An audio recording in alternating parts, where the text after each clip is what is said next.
बोकारो दिन भर में आज कोरोना से जूझते बोकारो के लिए एक अच्छी खबर। कोरोना के कई मामलों में दी जाने वाली फेविफ्लू दवा की किल्लत हुई खत्म। एक विस्तृत रिपोर्ट। पटाखे के गोदाम में हुआ विस्फोट, 2 लोग बुरी तरह जख्मी। बताएंगे पूरी घटना।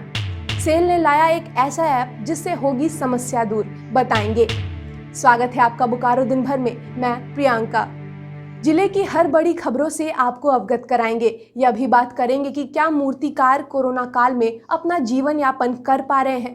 साथ ही जानेंगे कोरोना से बचाव के निर्देश क्या मान रहे हैं लोग। लेकिन पहले देश दुनिया का हाल।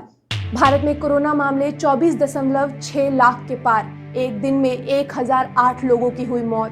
बिहार में बाढ़ से 25 लोगों की हुई मौत। 78 लाख से ज्यादा की आबादी हुई प्रभावित। इजराइल और सऊदी अरब के बीच हुआ ऐतिहासिक समझौता। राजनयिक संबंध बनाने को दोनों देश हुए राजी। जम्मू कश्मीर में आतंकी हमले में 2 पुलिसकर्मी की हुई मौत। सप्ताह के आखिरी दिन सेंसेक्स 433 अंक और निफ्टी 122 अंक गिरकर बंद हुआ। सोने की कीमत 50 रुपए प्रति 10 ग्राम गिरी तो वहीं चांदी का दाम 50 रुपए प्रति किलोग्राम गिरा। अब चलते हैं बोकारो। कोरोना से जूझते बोकारो के लिए एक अच्छी खबर है। कोरोना के कई मामलों में दी जाने वाली दवा फेविफ्लू जो जिले में उपलब्ध नहीं हो पा रही थी, बोकारो के डीलक्स मेडिकल सेक्टर 4 के प्रयास से उपलब्ध हो गई है। यह दवा इस दुकान में उपलब्ध है। कोविड-19 और अन्य बीमारी के इलाज करने वाले डॉक्टरों को भी इस दवा के उपलब्ध होने से राहत मिलेगी। यह दवा डॉक्टरों के प्रिस्क्रिप्शन के बाद ही आम ग्राहकों को दी जाएगी। पूरी जानकारी दे रहे हैं हमारे संवाददाता। हमें पता चला कि डीलक्स मेडिकल लक्ष्मी मार्केट में ये फेविफ्लू अवेलेबल है, तो हमने कोशिश की कि इनके ऑनर से बात करके वो सारी जानकारियां आप तक पहुंचाने के लिए। और हमारे साथ हैं अंकित जी। पता चला कि फेविफ्लू आपके पास अवेलेबल है क्या? फेविफ्लू हमारे पास अवेलेबल है। कितना कॉस्ट पड़ता है एक पेशेंट को? देखिए, ये स्टार्टिंग में जब ये फेविफ्लू लॉन्च हुआ था तो 101 रुपीज पर टैबलेट है, बट नया रेट इसका 65 रुपीज पर टैबलेट है। फिलहाल ये हमारे पास ओल्डर रेट वाला है जो कि 101 रुपीज पर टैबलेट है। 34 टैबलेट्स का ये स्ट्रिप है। ये 200 mg में अवेलेबल है, ये 400 mg में अवेलेबल है। डिपेंड करता है केसेस पे, डॉक्टर के ऊपर डिपेंड करता है कैसा केसेस है, एसिम्प्टोमेटिक है या कोविड पॉजिटिव में क्या है केसेस, तो वो डॉक्टर डिसाइड करते हैं कि उनमें क्या डोजेज चलेंगे। और अभी हमें पता चला कि सिर्फ बोकारो में आप ही के पास अवेलेबल? बिल्कुल, मेरे पास ही अवेलेबल है।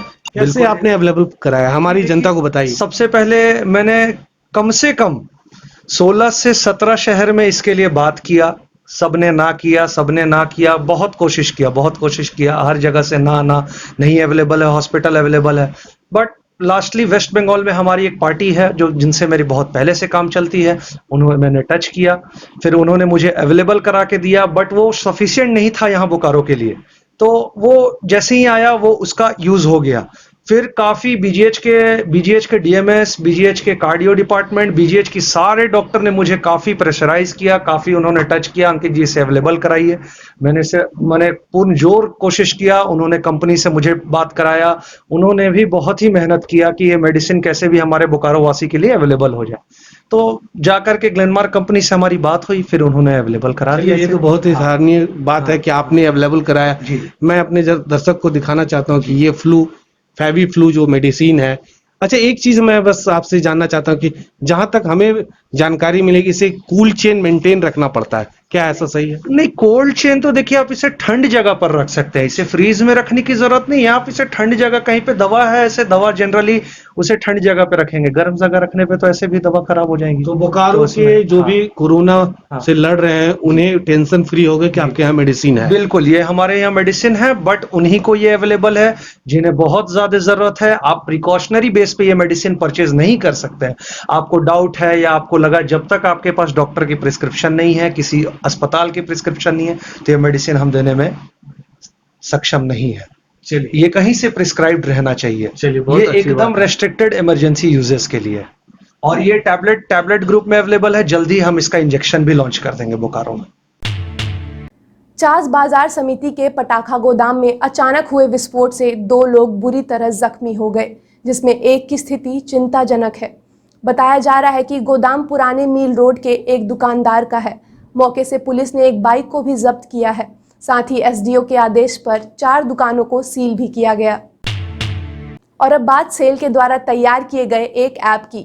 सेल के जरिए एक ऐप तैयार किया गया है जिसमें आम आदमी अपनी शिकायत घर बैठे कर सकता है। आपको बता दें, इस ऐप की खूबी यह है कि अगर कोई शिकायतकर्ता की शिकायत का समाधान समय पर नहीं हो पाता है तो ठेका लेने वाले ठेकेदारों का पेमेंट उसे नहीं मिल पाएगा। लॉकडाउन के बाद इंसान के जीवन की सुई जैसे कहीं रुक सी गई हो। मेहनतकश मजदूरों के पास काम नहीं है। हुनरमंद हाथों के हुनर से रोटियों के निवाले नहीं बन पा रहे हैं। ऐसे ही हालात बयां करते दिखे चंदन क्यारी के एक मूर्तिकार। सिर्फ यही नहीं, ऐसे कई मूर्तिकार हैं जो इस बार अपनी बनाई गई मूर्तियों के बिक्री का इंतजार कर रहे हैं। कितने सालों से आप मूर्ति बना रहे हैं? हम यहाँ मूर्ति बना रहे हैं 20-22 साल से। कौन कौन सी मूर्तियाँ बनाते हैं आप? हम हर चीज़ की मूर्ति बनाते हैं, जैसे दुर्गा जी, काली जी, मनसा जी, विश्वकर्मा जी और लक्ष्मी जी, गणेश जी, हर सारी मूर्ति हम बनाते हैं। इस बार बाजार कैसा है? इस बाजार सर हमारा मंदा के लॉकडाउन के चलते एक साल, अगले साल मेरा हुआ 50 गो मूर्ति एडवांस हो गया था। अब मेरा मूर्ति पूरा ख़त्म हो गया था, लेकिन इस साल मेरा मूर्ति है 10 गो 12 गो मूर्ति एडवांस हुआ है, बाकी सब पे भी बाकी है। तो लॉकडाउन के चलते हम लोग इस साल बहुत समस्या आ रहा है। इस बिजनेस से आपका कितना परिवार चल रहा है? इसमें बिजनेस हम लोग को रोजी रोटी खाली चल रहा है। उसके बाद 6 महीने काम करते हैं, 6 महीने बैठ कर रहते हैं। उसके बाद हम लोग काम धंधा कुछ चाहिए नहीं है। पहले आप ये मूर्ति 1000, 1200, 1500 रुपये मिलता था, लेकिन इस साल लॉकडाउन के चलते 600 रुपया कोई बोल रहा है, कोई 500 रुपया बोल रहा है, कोई 400 रुपया बोल रहा है। तो हम लोग को पैसा ही नहीं पड़ रहा है, इसलिए हम लोग को थोड़ा तकलीफ है सर। बिक्री भी कम है, सरकार से हम लोग कुछ नहीं मिला है। जहां मूर्तिकार कोरोना की मार झेल रहे हैं तो वहीं कुछ लोग अभी भी कोरोना के प्रति लापरवाह नजर आ रहे हैं। जिले में आज कोरोना के बढ़ने के जिम्मेवार हम सभी हैं। सरकार द्वारा दिए गए कोई भी निर्देश इंसानी लापरवाही से आगे कुछ भी नहीं। ऐसे ही नज़ारा देखने को मिला चंदन क्यारी के एक बैंक में, जहां सोशल डिस्टेंसिंग की धज्जियां उड़ाते लोग नजर आए। कई लोग कोरोना के प्रति अभी भी लापरवाह हैं, लेकिन इसी बीच कई कलाकार अपने हुनर को प्रदर्शित भी कर रहे हैं। इंडियन कंटेम्प्ररी आर्टिस्ट ग्रुप के द्वारा ऑनलाइन आर्ट एग्जीबिशन का आयोजन किया जा रहा है, जिसकी शुरुआत 15 अगस्त से हो रही है और 20 अगस्त तक यह एग्जीबिशन चलेगा, जिसमें अलग अलग कलाकारों के द्वारा बनाई गई चित्रों को प्रदर्शित किया जाएगा। इसकी मुख्य बात यह है कि भारत को मिलाकर दुनिया के अलग अलग 10 देशों के कलाकार ने इसमें हिस्सा लिया है। पूरी जानकारी सुनते हैं हमारे बोकारो के कलाकार सरोज कुमार मिश्रा से। इंडियन कंटेम्प्रेरी आर्टिस्ट ग्रुप की ओर से आपको विशेष जानकारी देना चाहता हूं। हमारी संस्था अंतर्राष्ट्रीय ऑनलाइन कला प्रदर्शनी का आयोजन कर रही है। इस कार्यक्रम का उद्घाटन 15 अगस्त को प्रातः 11 बजे दिन में किया जाएगा। इस कार्यक्रम को सफल बनाने में मुख्य रूप से सुदीप कुमार सिन्हा एवं देवेंद्र महाराणा ने अपनी भूमिका निभाई है। इस कार्यक्रम में देश विदेश के करीब 250 कलाकारों ने अपने आर्टवर्क के फोटोग्राफ्स के माध्यम से अपनी भूमिका निभाई है और मूर्तिकला, चित्रकला एवं ग्राफिक प्रिंट के जरिए इस प्रदर्शनी को सफल बनाने का प्रयास किया गया है। इस कार्यक्रम में मार्गदर्शन के रूप में काशी हिंदू विश्वविद्यालय के चित्रकला विभाग के HOD श्री एस प्रणाम सिंह, जो हमारे आदरणीय गुरु हैं, उनको हमने एक स्थान दिया है, और हमारे मित्र श्री सुनील कुमार विश्वकर्मा, जो काशी विद्यापीठ के कला विभाग के प्रमुख हैं।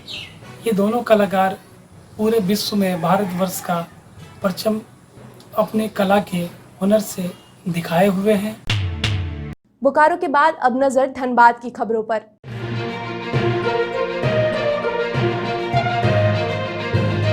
धनबाद के अखिल भारतीय कांग्रेस कमेटी के राष्ट्रीय प्रवक्ता राजीव त्यागी के निधन पर कांग्रेसियों ने हाउसिंग कॉलोनी स्थित पार्टी कार्यालय में शोक सभा का आयोजन किया। एक नज़र मौसम पर। मौसम में बदलाव के साथ ही लोगों को थोड़ी परेशानी झेलनी पड़ रही है।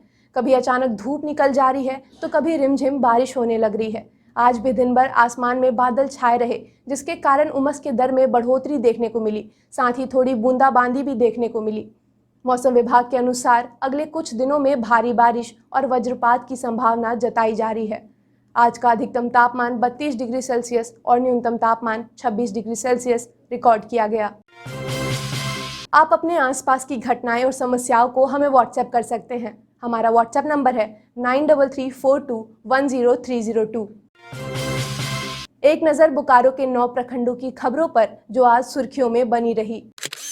पेटरवार के संकल्प सोसाइटी की बैठक में आदिवासी विद्यार्थियों के अंक प्रमाण पत्र का मूल्यांकन और प्रखंड टॉपर का चयन किया गया।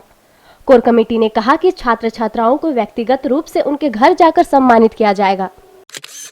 नवाडी प्रखंड के सूर्य पंचायत की मुखिया नगमा अंजुम ने निजी मत से 12 टीमों के बीच फुटबॉल सहित खेल सामग्री का वितरण खेल मैदान में किया। पेटरवार के वीणा परिषद में गुरुवार को परिषद के वॉरियर कार्यकर्ता शब्द किशोरी प्रसाद के निधन पर शोक सभा रखी गई। चंदनक्यारी में गुरुवार को सामुदायिक स्वास्थ्य केंद्र में कोरोना जांच शिविर लगाया गया, जिसमें 20 लोगों का सैंपल जांच के लिए लिया गया। चंद्रपुरा प्रखंड के दुगदा के पत्रकार अरविंद कुमार शर्मा पर हुए हमले को लेकर गुरुवार को चंद्रपुरा, दुगदा और भंडारी द के पत्रकार की बैठक हुई, जिसमें पुलिस प्रशासन से हमलावरों की गिरफ्तारी की मांग की गई। गोमिया के झटका मोड़ के समीप गुरुवार को प्रखंड भाजपा के तीनों मंडलों के कार्यकर्ताओं की बैठक हुई, जिसमें सरकार द्वारा चलाई जा रही कल्याणकारी योजनाओं को जरूरतमंदों तक पहुंचाए जाने की बात की गई। बेरमो थाना पुलिस ने गुप्त सूचना के आधार पर 2019 में माइक्रो फाइनेंस कंपनी के कर्मचारी से 90,000 रुपए और टैब की लूट के अपराधी को गुरुवार को तेनूघाट जेल भेज दिया। आपसे 2 दिन की छुट्टी के बाद फिर मुलाकात होगी, लेकिन कल हमारा राष्ट्रीय त्योहार स्वतंत्रता दिवस है। इस अवसर पर द टाइम्स मीडिया की तरफ से आप सभी को स्वतंत्रता दिवस की 74वीं वर्षगांठ की बहुत बहुत बधाई। फिर मिलेंगे बोकारो दिन भर में सोमवार से शुक्रवार रात 8 बजे। तब तक के लिए नमस्कार। बने रहें thetimesmedia.com पर। आप हमें फेसबुक और यूट्यूब पर भी देख सकते हैं।